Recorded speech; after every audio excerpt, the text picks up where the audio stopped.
라디오 문학관 세계 단편 소설 50선 알퐁스 도데 원작의 별.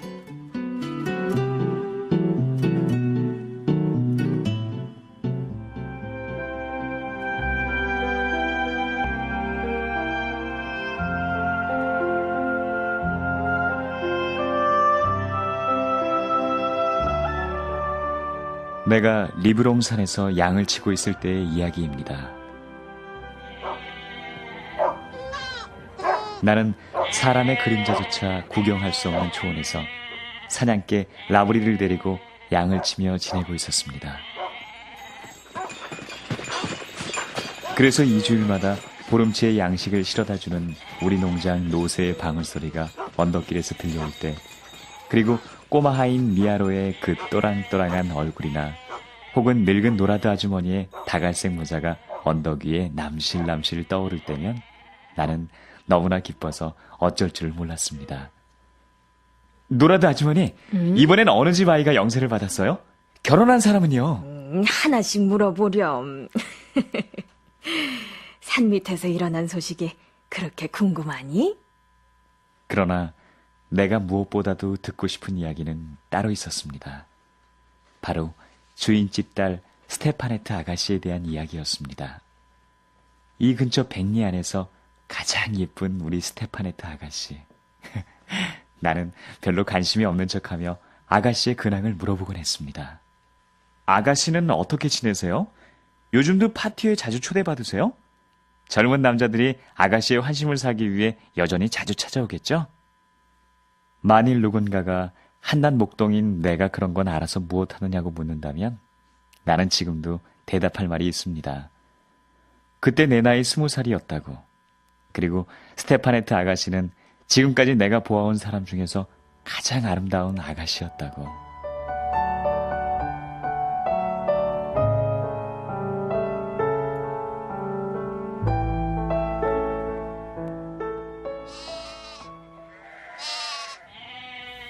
어느 일요일이었습니다. 기다리던 2주일치의 식량이 늦도록 도착하지 않았습니다. 미사를 보고 오느라 늦는 거겠지 뭐. 정오 무렵 소나기가 퍼부었습니다. 비 때문에 길이 막혀서 노새를 몰고 떠날 수가 없었겠지. 3시가 넘어 말끔하게 씻긴 하늘 아래 온 산이 비에 젖고 햇빛을 받아 눈부시게 반짝일 때였습니다. 나뭇잎에 물방울 떨어지는 소리와 개천에 물이 불어 좔좔 넘쳐흐르는 소리에 섞여 노새의 방울소리가 들려왔습니다. 그 소리는 마치 부활절 여러 교회에서 일제히 울리는 교회 종소리처럼 맑고 경쾌한 소리였습니다. 그러나 막상 노새를 몰고 나타난 것은 꼬마 미아로도 아니고 늙은 노라드 아주머니도 아니었습니다. 그것은 누구였을까요? 천만 뜻밖에도 바로 스테파네트 아가씨였습니다. 아가씨가 노새 등에 의젓하게 올라타고 몸소 나타난 것입니다. 비온 뒤 더욱 싱그러워진 산공기에 뺨을 장밋빛으로 물들인 채 말입니다. 아가씨! 어떻게 아가씨가 직접... 꼬마는 알아 누워있고 노라드 아주머니는 휴가를 얻어 자기 아들을 보러 갔거든. 많이 기다렸지? 미안해. 오다가 도중에 길을 잃어버려서. 그러나 아가씨 머리에 꽂은 리본이며 눈부신 스커트, 그리고 그 곱고 빛나는 레이스로 단장한 화려한 옷차림을 보면 덤불 속에서 길을 찾아 헤맸다기보다는 방금 어느 무도회에서 춤이라도 추다가 온 것처럼 보였습니다. 귀여운 나의 아가씨. 이렇게 가까이에서 아가씨를 보는 건 처음이었습니다. 겨울에는 양떼들을 몰고 마을로 내려가서 농장에서 저녁을 먹곤 했는데 아가씨는 그때마다 화려한 옷을 입고 약간 새침한 표정으로 식당을 지나가기만 할 뿐 하인들에게 말을 거는 일은 좀처럼 없었습니다. 그런데 지금 그 아가씨가 바로 내 눈앞에 와 있다. 오로지 나만을 위해서. 아가씨는 바구니에서 식량을 꺼내고는 신기하다는 듯 주위를 둘러보았습니다. 아가씨는 아름다운 나들이 옷을 더럽힐까봐 스커트 자락을 살짝 걷어 올리더니 양을 몰아넣은 울 안으로 들어갔습니다. 아가씨는 양과 죽과 짚을 깔아 만든 나의 잠자리며 벽에 걸린 커다랗고 초라한 외투, 채찍과 지팡이, 구식 총 따위를 보며 무척 신기해했습니다. 나에게 아무것도 아닌 것이 아가씨에게는 모두 신기하고 흥미롭기만 했던 것입니다. 여기에서 산단 말이지? 가엾기도 해라. 밤낮 이렇게 외로이 세월을 보내자니 얼마나 따분할까. 뭘 하며 시간을 보내지? 무슨 생각을 하며? 당신을 생각한답니다, 아가씨. 그러나 그 순간 가슴이 너무 뛰어 나는 한마디도 할 수 없었습니다. 아가씨는 일부러 짓궂은 질문을 던져 내가 쩔쩔매는 꼴을 보며 재미있어 했습니다. 예쁜 여자친구라도 가끔 만나러 올라오니? 그녀는 틀림없이 황금의 양이거나 산꼭대기에 사는 요정 에스테렐일 거야. 머리를 뒤로 젖히고 웃는 그 귀여운 몸짓이라든지 요정이 나타나듯이 얼른 왔다 가는 숨 돌릴 틈 없이 가버린 그 서운함이 정말 아가씨야말로 내게는 영락없이 에스테렐 요정 같기만 보였습니다. 잘 있어. 조심해 가세요, 아가씨. 마침내 아가씨는 빈 바구니를 싣고 떠나갔습니다. 아가씨가 비탈진 산길 너머로 사라진 뒤에도 노새 발굽에 채어 구르는 조약돌 소리는 나의 심장을 파고드는 것 같았습니다. 나는 해가 질 무렵까지 그 애틋한 꿈이 달아날까봐 손 하나 까딱하지 못하고 우두커니 서 있었습니다.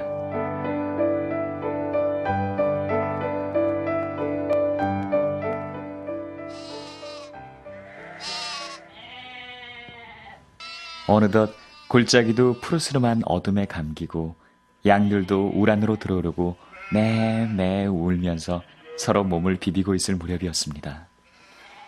묵동아! 바로 그때 비탈 아래서 누군가 나를 부르는 소리가 들려왔습니다. 아가씨! 아가씨는 생글생글 웃던 모습은 간데없고 물에 흠뻑 젖은 채 추위와 공포에 떨고 있었습니다. 수르고 강을 건너다 물살에 휩쓸릴 뻔했어. 근데 이렇게 날이 저물어 버렸으니 어떡하면 좋아? 지름길이 있긴 한데 아가씨 혼자서는 도저히 찾아가실 수 없을 겁니다. 그렇다고 제가 양떼를 내버려 두고 함께 갈 수도 없고. 산 위에서 밤을 새워야 한다는 사실에 아가씨는 무척 당황해했습니다. 더구나 가족들이 걱정할까봐 더욱 안절부절 못했습니다. 나로서는 아가씨를 위로해주는 것이 고작이었습니다. 아가씨, 7월이라 밤이 아주 짧습니다. 조금만 참으시면 돼요. 나는 아가씨가 젖은 몸과 옷을 말릴 수 있도록 서둘러 불을 피우고 우유와 치즈를 내놓았습니다. 그러나 가엾은 아가씨는 불을 쬐려고도 무엇을 먹으려고도 하지 않았습니다. 아가씨의 눈에 구슬 같은 눈물이 글썽글썽 맺히는 걸 보자 그만 나까지도 울고 싶어졌습니다.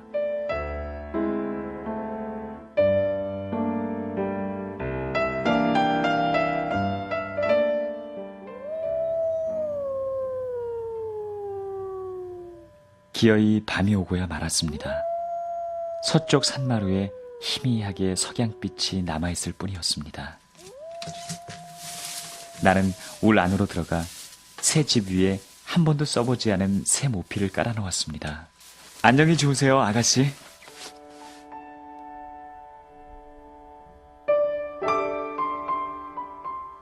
비록 누추할 망정, 그래도 내 울 안에서 신기한 듯이 아가씨의 잠든 얼굴을 바라보는 양들 곁에서 우리 아가씨가 마치 다른 어느 양보다 더 귀하고 더 순결한 한 마리 양처럼 내 보호 밑에 마음 놓고 고이 쉬고 있었습니다. 지금까지 밤하늘이 그토록 깊고 별들이 그렇게도 찬란하게 보인 적은 없었습니다.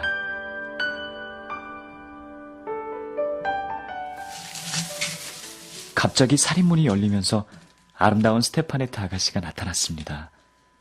양들이 뒤척이며 지푸라기를 부스럭거리는가 하면 매 오로되는 통에 잠을 이룰 수 없었던 모양이었습니다. 나는 양가죽 모피를 아가씨 어깨 위에 걸쳐주었습니다. 그리고 우리 둘이는 아무 말 없이 나란히 앉아 있었습니다. 별이 아름답게 빛나는 곳에서 밤을 새워본 적이 있는 사람이라면 모두들 잠이 든 시간에 또 다른 신비한 세계가 고요 속에 눈을 뜬다는 사실을 알고 있을 겁니다.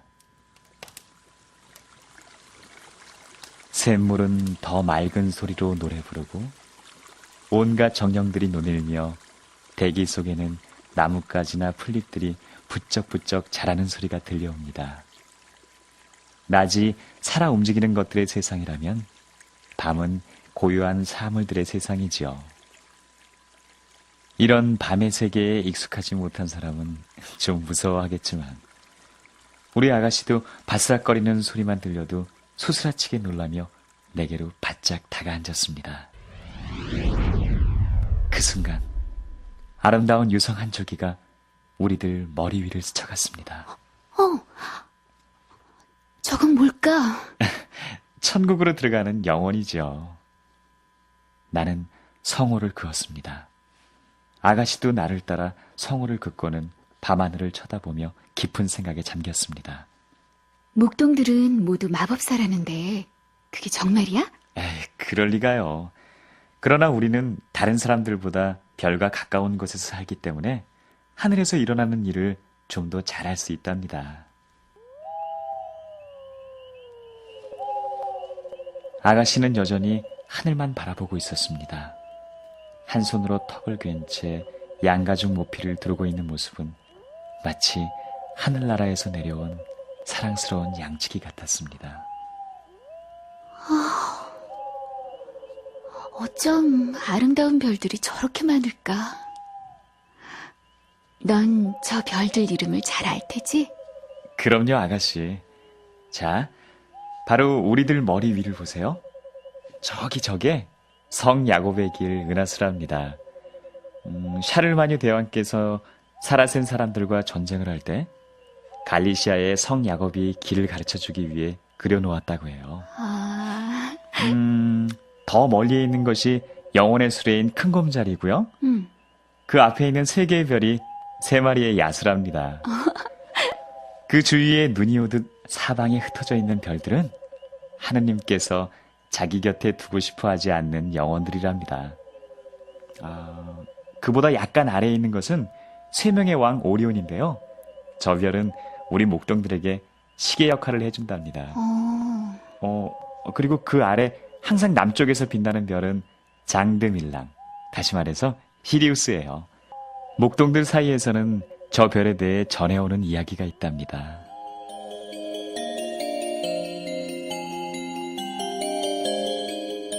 어느 날 밤, 장드밀랑이 오리온인 세 명의 왕과 북두칠성인 병아리 장과 함께 친구별의 결혼식에 초대되었답니다.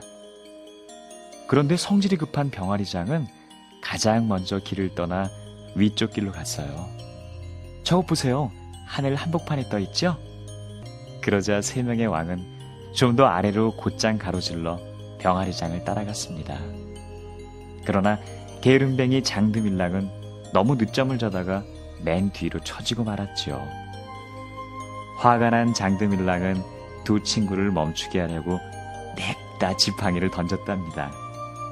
그래서 세 명의 왕을 장드밀랑의 지팡이라고 부른답니다. 하지만 모든 별들 가운데 가장 아름다운 건 바로 우리들의 별인 목동의 별이죠. 새벽에 양떼를 몰고 나갈 때와 저녁에 양들을 몰고 돌아올 때 저 별은 변함없이 우리들 앞에서 빛나고 있죠. 우린 저 별을 마글론이라고 불러요. 토성인 프로방스의 피에르의 뒤를 쫓아가서 7년 만에 한 번씩 결혼을 하는 예쁜 마글론 말이에요. 어머, 그럼 별들도 결혼을 하니? 아휴, 그럼요, 아가씨. 별들의 결혼에 대해 설명을 하려고 하다가 나는 향긋하고 부드러운 것이 어깨에 살포시 얹히는 것을 느꼈습니다. 그것은 아가씨가 주름에 겨워 리본과 레이스를 맨 곱슬곱슬한 머리카락을 앙증스럽게 비벼대며 가만히 기대온 것이었습니다.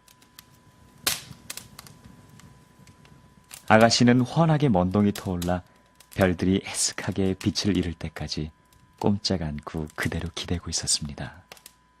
나는 그 잠든 얼굴을 지켜보며 꼬박 밤을 새웠습니다.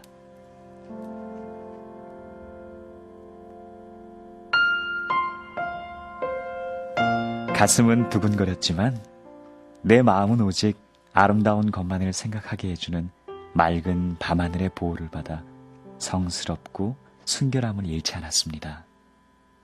머리 위에서는 수많은 별들이 우리로 돌아가는 양떼들처럼 조용하게 우리를 지켜보며 제 길을 계속하고 있었습니다. 저 수많은 별들 가운데 가장 아름답고 빛나는 별 하나가 길을 잃고 내려와 내 어깨에 기대어 고이 잠들어 있노라.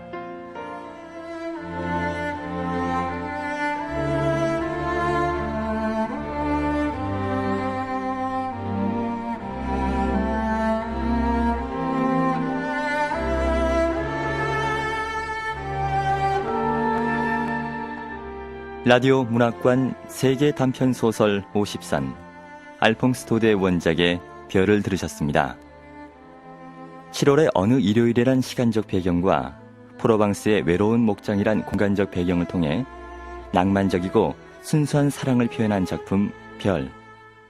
오늘은 알퐁스 도데의 작품 세계와 별의 작품 해설을 상명대 프랑스어 문학과 이철희 교수님의 말씀으로 들어보겠습니다. 알퐁스 도데는 19세기 중반 프랑스 남부 프로방스에서 태어나 일찍부터 도덕적으로 보수적인 성향을 가진 부르주아 가정에서 자랐습니다. 청년기를 파리에서 보낸 도데는 이후 파리 생활에 환멸을 느끼고 고향 프로방스에 낙향해 창작에 몰두합니다. 흔히 그의 작품들은 따스한 인간애와 전원적 아름다움을 지니고 있는 것으로 알려져 있는데요. 이러한 모습들은 산업화한 대도시 파리에 대비되는 순박한 지방 프로방스에 대한 애정과 변화를 비판적으로 바라보는 작가의 보수적인 가치관 등이 작품에 반영되었기 때문입니다. 별이라는 단편은 프로방스의 한 목동이 자신과는 현격한 신분의 차이가 나는 주인집 아가씨에게 품은 짝사랑의 감정을 섬세하고 따스하게 그려낸 이야기입니다. 별은 그 자체로 그 목동의 아름다운 사랑의 감정을 대변한다고 할 수 있습니다. 그러나 별은 아름다움, 찬란함의 대명사이기도 하지만 동시에 이루어질 수 없는 꿈을 대변하기도 하지요. 흔히 하늘의 별을 딴다라는 말로 불가능한 일을 비유하는 것처럼요. 그런데 그 꿈과 사랑은 이루어질 수 없기 때문에 더 순수하고 아름답고 긴 여운을 남기는 것 같습니다. 사람들이 밤하늘의 별자리 하나하나에 이름을 붙이고 사연을 투영시킨 것은 인간사회에 그토록 이루어지지 못한, 그러나 그렇기 때문에 더욱더 아름답고 애절한 꿈과 사랑이 많다는 반증일 것입니다. 별은 그 이루어질 수 없어서 더 아름다운 사랑의 이야기입니다. 지금까지 출연 김영선, 정미숙, 김창렬, 김은아, 기술 김태호, 효과 이영문, 정현재, 음악 오혜원이었습니다. 권윤의 연출, 김재인 극본, 알퐁스 도데 원작의 별을 마칩니다.